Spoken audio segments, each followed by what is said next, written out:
Okay, today's the day to put in a loft. I've got four, I guess let's call them stringers that are going to go across between these two beams. And it's about 168 centimeters, I think, between them.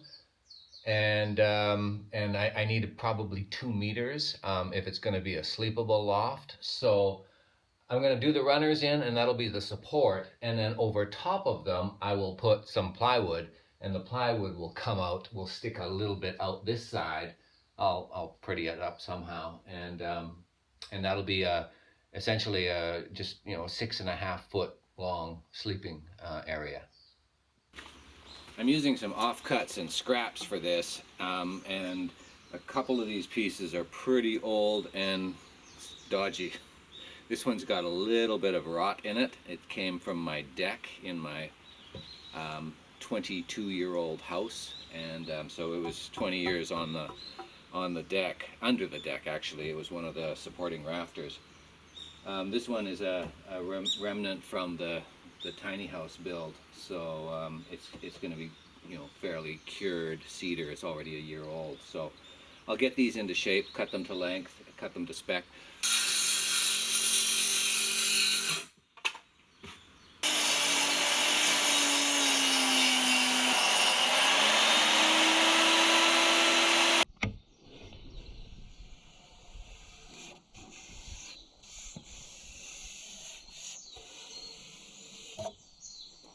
Okay, we got a couple of nice clean cuts there, and the boards are solid, very nice.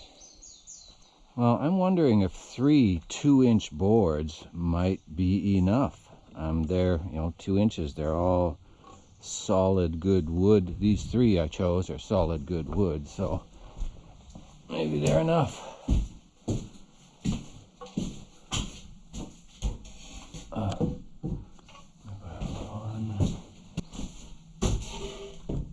2,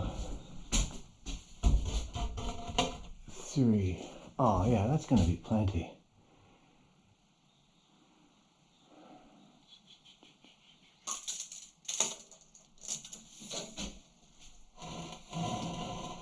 Right there. That's 130. Oh, that suddenly opens it up a bit much.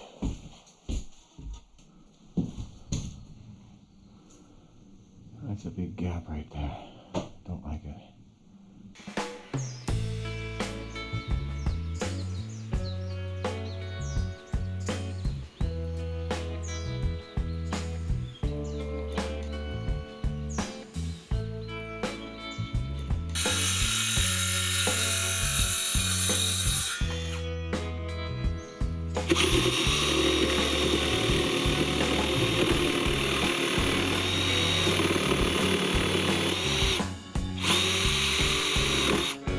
Jigsaws, in my experience, are an imperfect tool. They always bend. I mean, the blade always bends as it goes through, and you can see here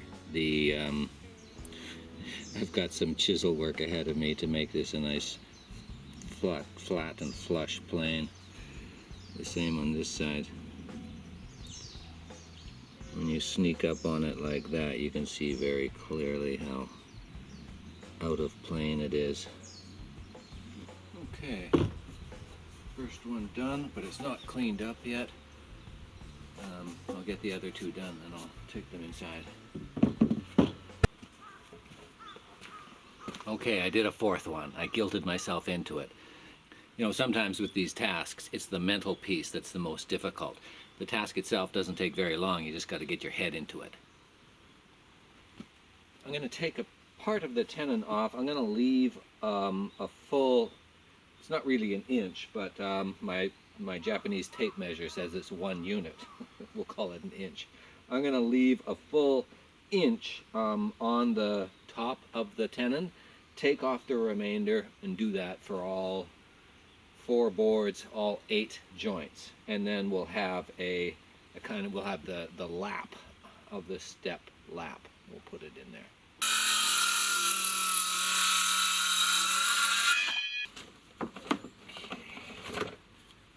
Seen you in a long time.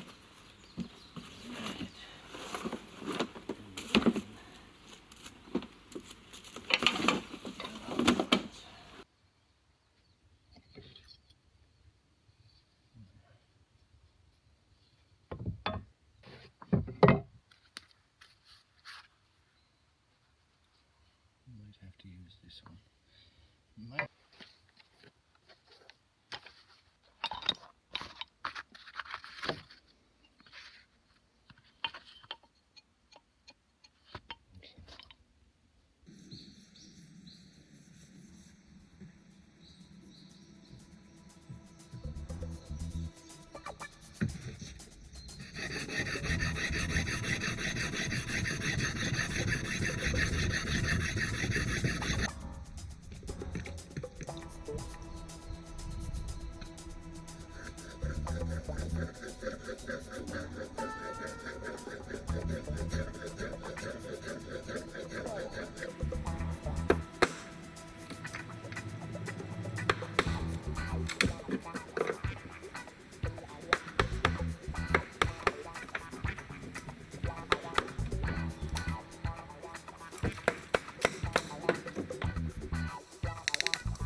Okay, here's what we were able to achieve with the first one using the chisels.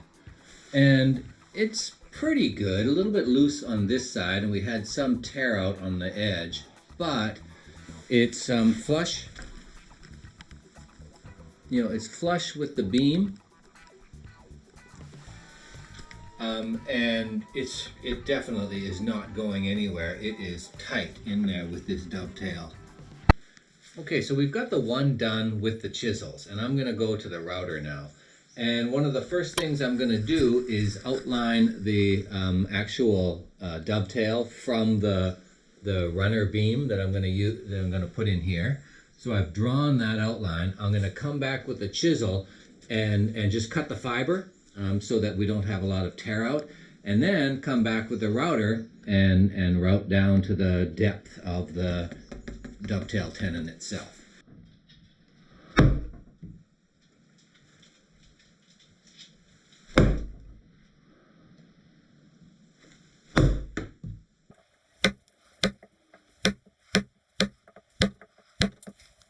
The first pass with the router is going to be shallow.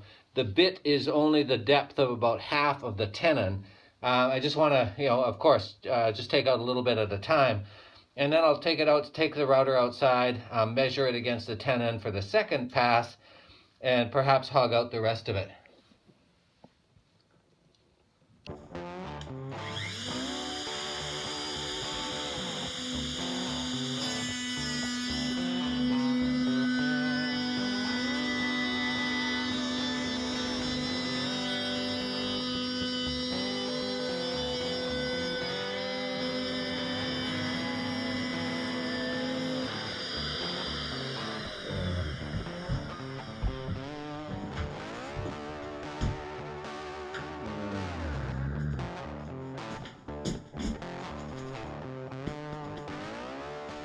Oh, that is nasty in there. One thing to be said for chisel work, it's a lot cleaner. Holy crow. I can't breathe, I can't see. My mask is causing my glasses to fog up. The dust, it's awful. There we go.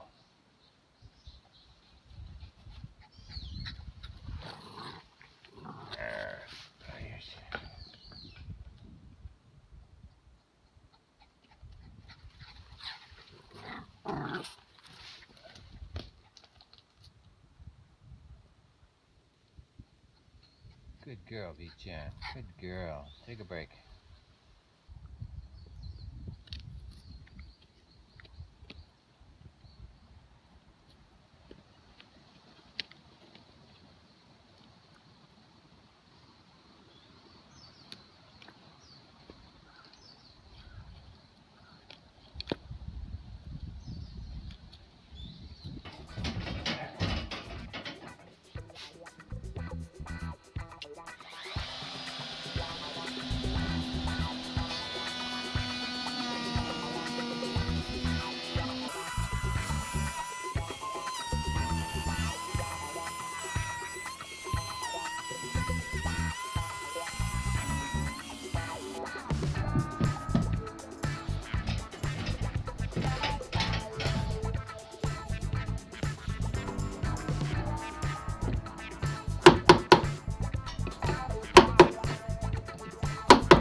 Anyway, these things are up now. The dovetails are in. This is, feeling as solid as all get out.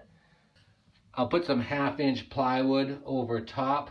It's 1.4 meters wide, so plenty wide enough for two, and still plenty of headroom for lying down and sleeping. So this is going to be a great little roost while we are building the house. So we can come out here and do some breakfasts and some evening dinners and still have a nice cozy dry place to sleep. So looking forward to that. You can see once we get the ladders out of here, we've still got quite a bit of space down here, and there's still plenty of headroom under the soon-to-be loft. I've got about this much space, well past shoulder width, as an opening here, and this is where I'm going to have to build a ladder and hang a ladder. I can't have these metal things in here all the time, but we'll have a ladder hanging there, and then we'll pop it off and access the loft. And I don't think it's going to affect, once we get the plywood on and it's set up, I don't think it's going to affect the light down here. Of course, I'm going to have lights underneath it. I'll have a light up top too for when we're just settling down and making the sleeping bags and stuff. But right now it doesn't feel oppressive in any way. So I'm pretty happy with the size or the dimension of the living space still here down below it. There's a lot we can do with this space still. Anyway, we've got our runners up, stringers up, and the base is solid. Now I'm just going to remeasure the distance to the wall. I was hoping to have a 2-meter length. I'm 181, I think, and I was hoping to have a little bit of extra head space. But that causes, to do that, I've got to put a kind of a bump out, a ledge out here. So just let me remeasure this, and okay, 190. I've got to get a piece of plywood up here and lay it down and just see how it feels. I may not have to put any kind of bump out on this.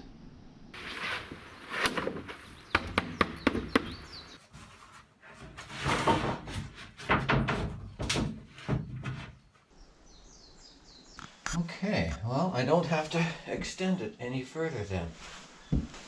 And it feels as solid as anything. I think I should rip about 1.5 inches off of one of them to give me more nailing surface.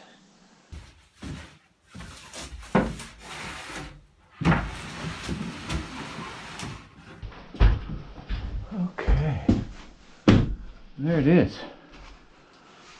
Nice and flush all around. Okay, screw it down and you're done.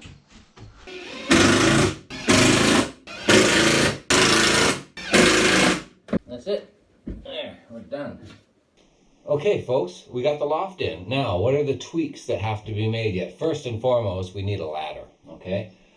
Second of all, I think we need a cubby back there so things don't fall through, and we can put, phones and watches and, spare socks or whatever. And then I guess the final thing is bringing up some sleeping pads. We probably won't keep any sleeping bags up here, but we'll keep maybe a foam, compressed foam mattress or something up here. And yeah, then we're ready to have a cookout, a camp out. Okay, thanks very much for hanging around, everybody. Talk to you soon.